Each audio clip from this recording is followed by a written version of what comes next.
एक बहुत अमीर आदमी ने एक भिखारी से पूछा, तुम तो इतने हट्टे कट्टे हो फिर भी भीख क्यों मांग रहे हो? भिखारी बोला, साहब मेरे पास महीनों से कोई काम धंधा नहीं है, अगर आप मुझे नौकरी दें तो मैं भीख मांगना छोड़ दूंगा। अमीर बोला, मैं नौकरी तो नहीं दे सकता, लेकिन तुम मेरे बिजनेस पार्टनर बन सकते हो। मेरे पास एक चावल का प्लांट है, तुम चावल बाजार में सप्लाई करो और मुनाफा महीने के अंत में बांटेंगे। भिखारी ने कहा, लेकिन कैसे बांटेंगे? क्या मैं 20% लूंगा और आप 80%? अमीर बोला, मुझे सिर्फ 10% चाहिए, बाकी 90% तुम्हारा होगा, ताकि तुम जल्दी तरक्की कर सको। भिखारी ने जोरों से काम शुरू कर दिया। उम्दा चावल और सस्ते दामों से उसकी बिक्री बहुत बढ़ गई और उसे खूब मुनाफा हुआ।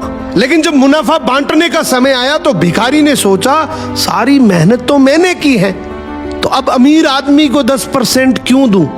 अगले दिन अमीर आदमी आया और जब हिस्सा मांगा तो भिखारी ने बहाना करते हुए कहा कि साहब मुझे तो बहुत नुकसान हुआ है, मुझे जितना मुनाफा हुआ है उतना तो कर चुकाना है, तो इस हिसाब से मुझे कोई मुनाफा नहीं होगा, तो आप इसके हकदार नहीं हैं। अमीर आदमी ने कुछ नहीं बोला और वहां से चला गया।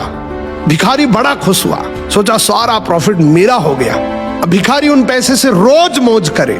ऐसे करते करते उसके पास से सारे पैसे खत्म हो गए। अब पैसे भी नहीं है और काम धंधा भी नहीं है, तो मजबूरन उसको फिर से भीख मांगना शुरू करना पड़ा।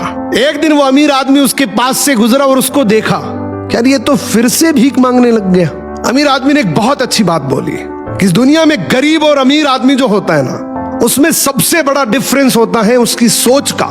एक रिच माइंडसेट हमेशा ये सोचता है कि मुझे भी प्रॉफिट हो जाए और मेरे साथ जो काम कर रहे हैं उनको भी प्रॉफिट हो जाए, लेकिन एक पुअर माइंडसेट हमेशा ये सोचता है कि जो भी प्रॉफिट हो सिर्फ मुझे ही हो।